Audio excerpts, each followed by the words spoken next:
पूज्य बनते अमर ज्योति जिनके सानिध्य में वर्षावास में भगवान बुद्ध की धर्म परंपरा के अनुसार हमारा सम्मानित पूज्य भिक्षु संघ बुद्ध विहार पर रह करके धम्म देशना अपने उपासक उपासिकाओं को देते हैं और उपासक उपासिकाएं यथा सामर्थ्य यथाशक्ति भिक्षु संघ की सेवा करते हैं। उन्हीं की प्रेरणा से परम पूज्य बाबा साहब डॉक्टर अम्बेडकर के कार्यक्रमों द्वारा विरचित धर्म का पवित्र ग्रंथ भगवान बुद्ध और उनका धम्म का वाचन धर्मोदय बुद्ध विहार श्रीनगर कॉलोनी फिरोजाबाद आगरा से नित्य शाम को 6:30 बजे प्रसारित किया जाता है, वाचन किया जाता है। और इस हमारी भगवान बुद्ध की अमर गाथा को हमारे शास्त्रा के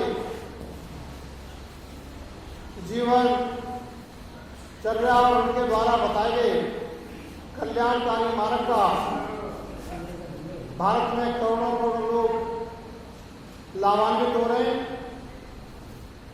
इस मेरी वाणी को जो भी श्रोता सुन रहे हो अथवा हमारे फेसबुक पेज को जो देख रहे हो वो लाइक करें, इसे धर्मबंधुओं को फॉरवर्ड करें।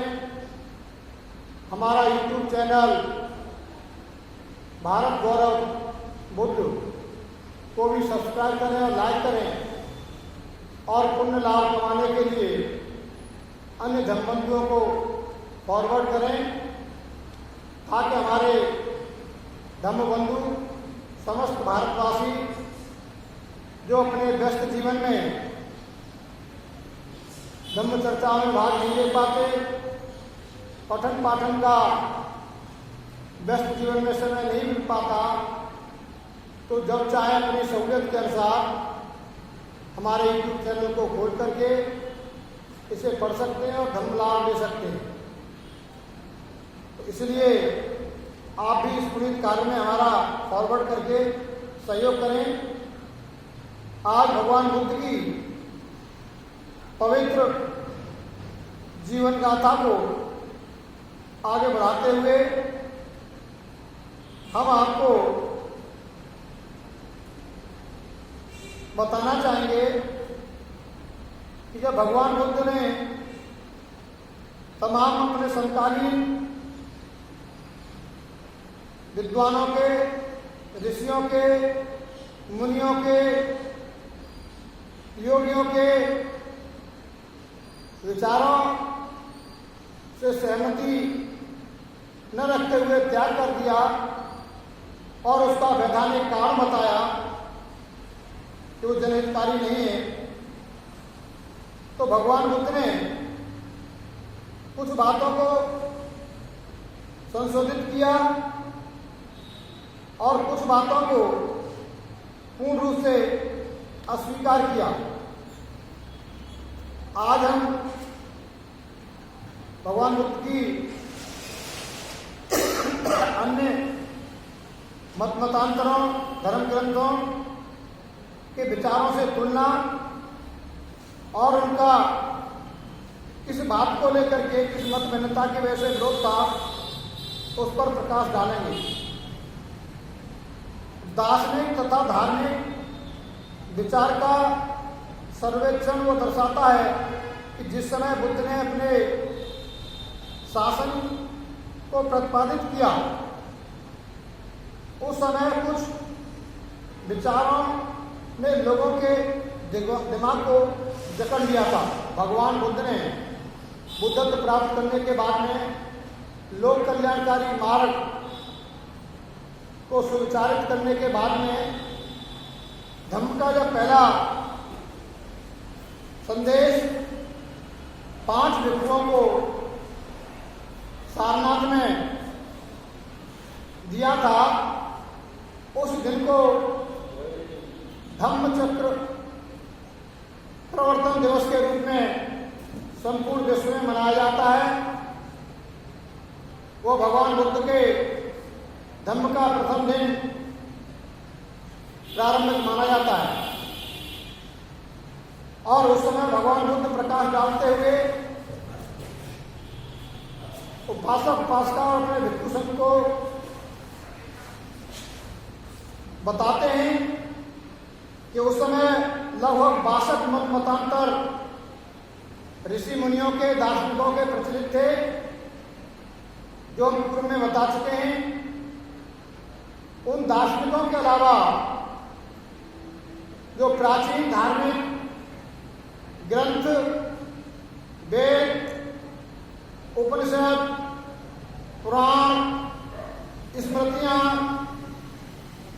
अन्य जो धार्मिक ग्रंथ थे, उनके प्रभाव से लोग प्रभावित थे, उनकी विचारधारा से प्रभावित थे और कुछ दार्शनिकों के और उस समय के जो संत थे, ऋषि थे, उनकी विचारधारा से भी प्रभावित थे।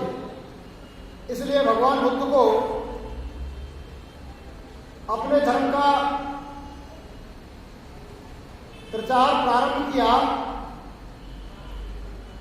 तो लोगों की जो पूर्व धारणाएं थी वो लोगों को समझने में दिक्कतें आई, क्योंकि भगवान बुद्ध का सिद्धांत एकदम उनसे हटकर के नया था।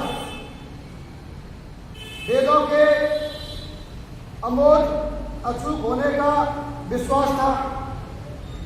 एक तो जनमत में ये प्रचलित था, धारणा थी 2,500 साल पहले भी, क्योंकि वेदों का प्रचार प्रसार हुआ था बड़े पैमाने पर, जिसका प्रभाव आज भी देखने को मिलता है। और वो भी वेदों के बारे में यह मान्यता थी कि वेदों में जो भी धार्मिक बातें लिखी हैं, जो भी एक सुखद जीवन के बारे में या सृष्टि के रचना के बारे में, जीव के उत्पत्ति के बारे में, वे अचूक हैं, अपरिवर्तनीय हैं।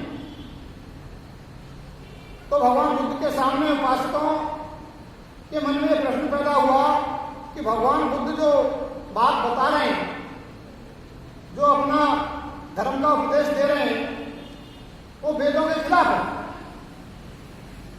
लोग इंगित विमूढ़ हुए कि पवित्र वाणी को हमने सुना है और यह उससे एकदम विपरीत है, भगवान बुद्ध ने वेदों को नकार दिया था। तो लोगों को समझने में बहुत कठिनाई आ रही थी।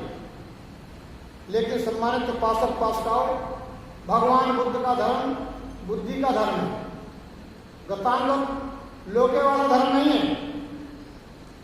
जो गतांगत लोके वाला धर्म होता है, जो रूढ़ियां होती हैं, जो परंपराएं होती हैं, उसके लिए लोगों को ज्यादा दिमाग लगाने की जरूरत नहीं होती है। वो पूर्व से उनके संस्कार में होता है, उनके जहन में होता है और उसके लिए कोई ज्यादा बुद्धि भी होने की जरूरत नहीं है। भगवान बुद्ध के धर्म को आदमी समझने के लिए बुद्धि की जरूरत है। भगवान बुद्ध का धर्म बुद्धि का धर्म है और जब तक शुद्ध चित्त रहेगा, शुद्ध बुद्धि रहेगी, तब तक भगवान बुद्ध का धर्म अमर रहेगा। तो एक तो वेदों की मान्यता से लोग प्रभावित थे, दूसरा आत्मा के मोक्ष अथवा मुक्ति के विश्वास, अर्थात उसका पुनर्जन्म होने के विश्वास।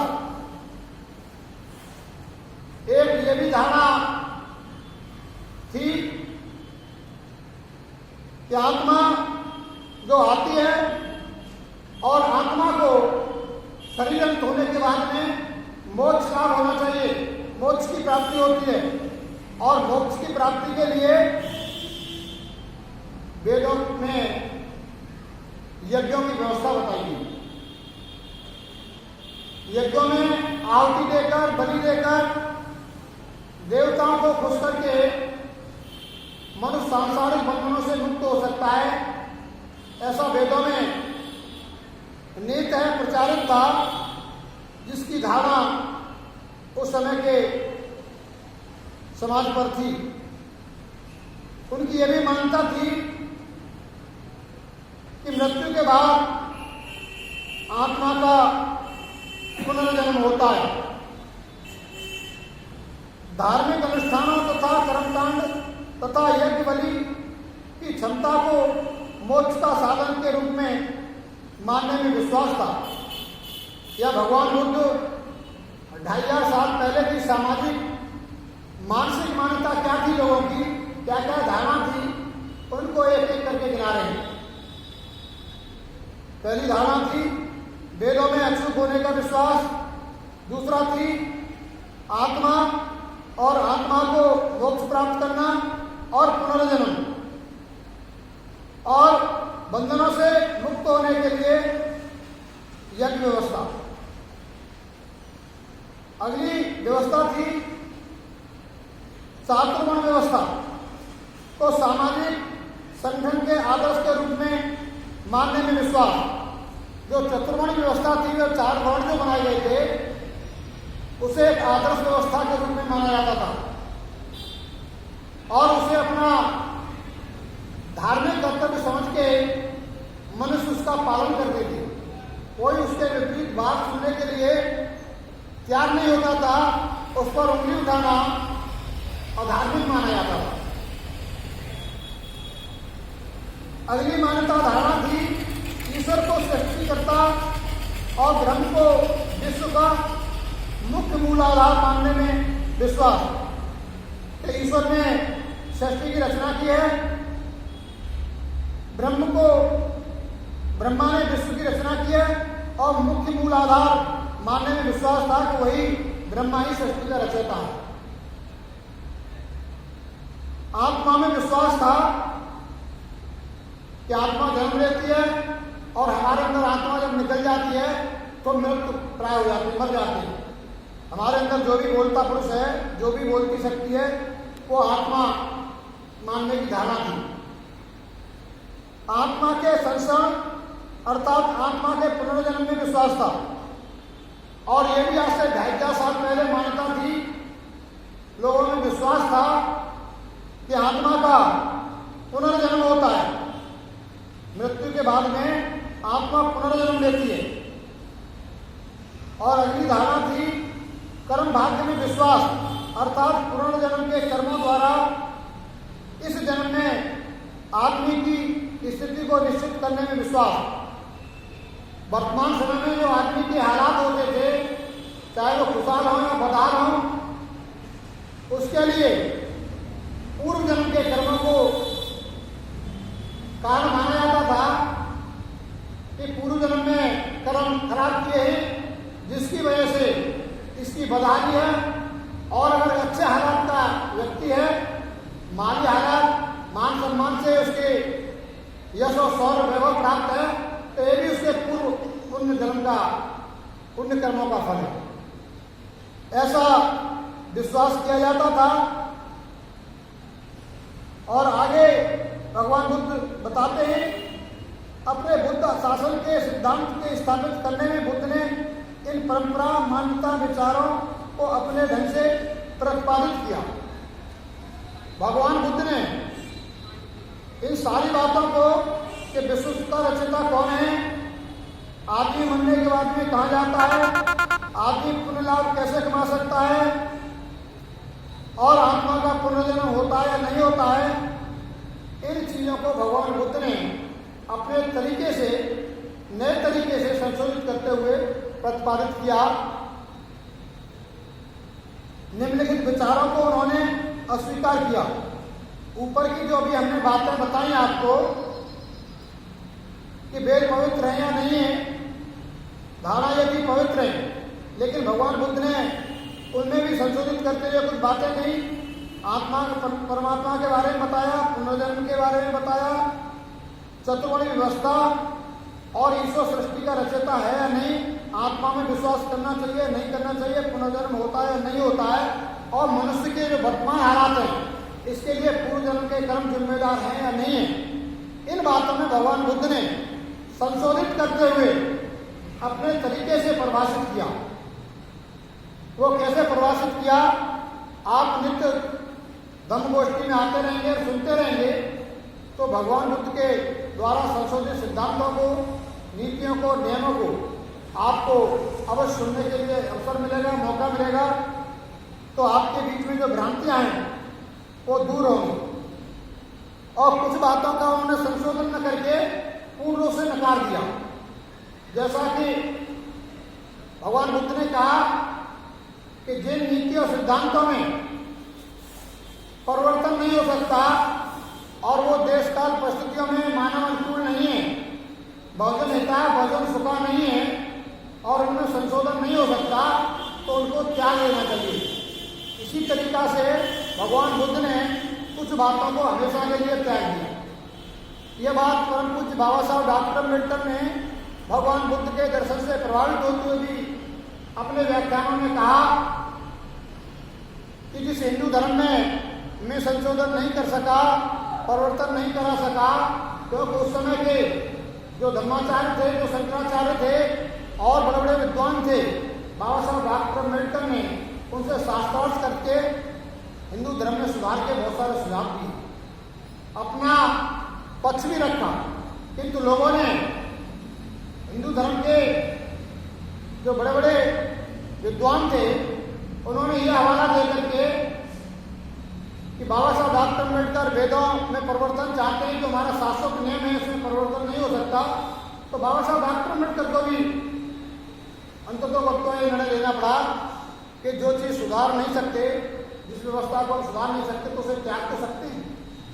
इसलिए बाबा साहब डॉक्टर अम्बेडकर ने हिंदू धर्म को त्यागने का संकल्प लिया।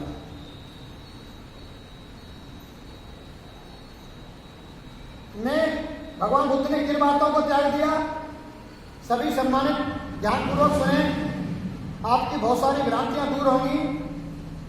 एक तो मनुष्य के मस्तिष्क में विचार चलता रहता है, मैं कहाँ से आया हूँ, किधर से आया हूँ, मैं क्या हूँ, किस प्रकार व्यर्थ की निराधार कल्पना को बेकार बताया। भगवान बुद्ध ने इन बातों को पूर्ण रूप से नकार दिया कि जो लोग ये कहते हैं कि आखिर जीव कहाँ से आया, मैं कहाँ से आया हूँ, कहाँ जाऊँगा, कैसे पैदा हुआ, इन बातों को भगवान बुद्ध ने व्यर्थ की बातें माना। और व्यर्थ की क्यों माना?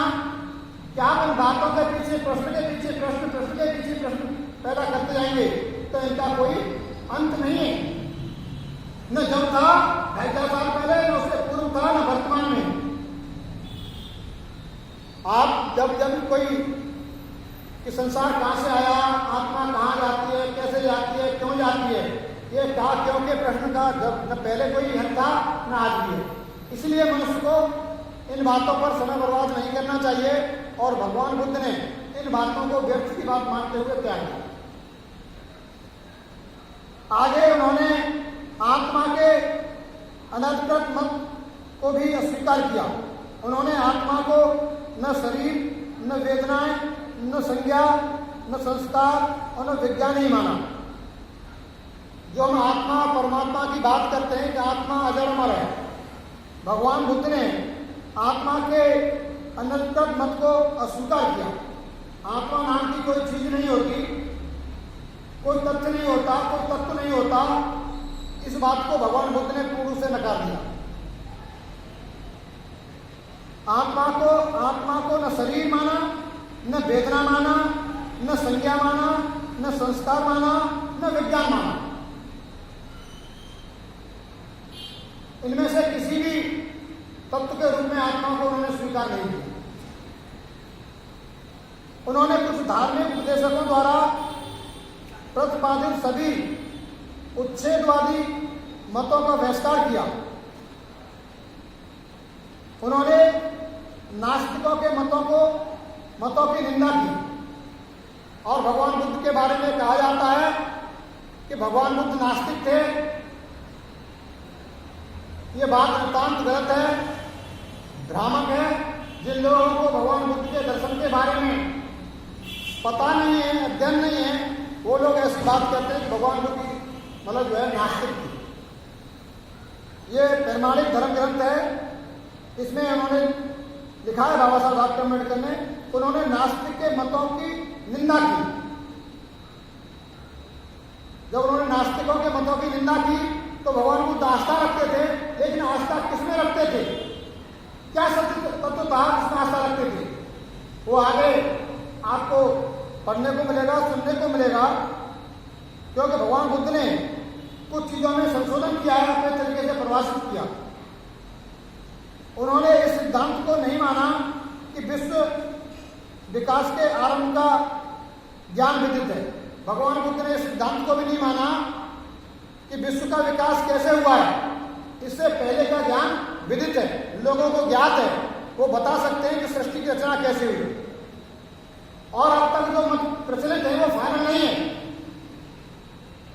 युगों युगों गुजर गए, भगवान बुद्ध तो 2,500 साल पूर्व पैदा हुए, उससे पहले की जो हजारों साल पहले की धारणाएं, कोई कहता है ब्रह्मा ने सृष्टि को रचा, पृथ्वी नाग के गाय के सिर पर टिकी हुई है, गाय का फल नाग पर टिका हुआ है, फिर नाग गाय पर टिका हुआ है।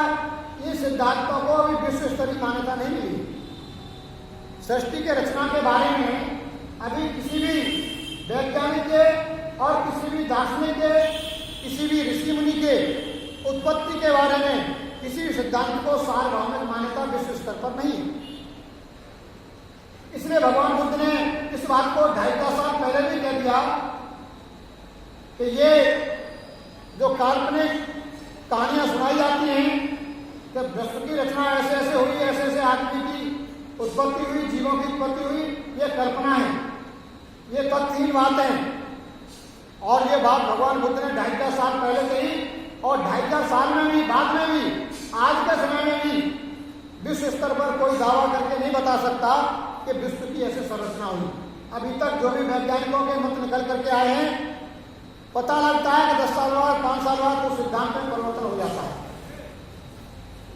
अभी भी आज से 4-4 साल पहले जमीन में मशीन लगाई गई थी, जिसकी चर्चा पूरे विश्व में हुई थी,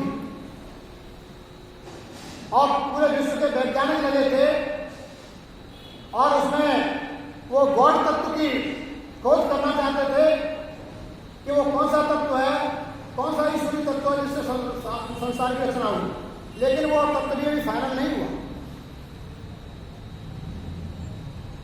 तो सम्मानित उपासक उपासिका जो बात भगवान बुद्ध ने 2,500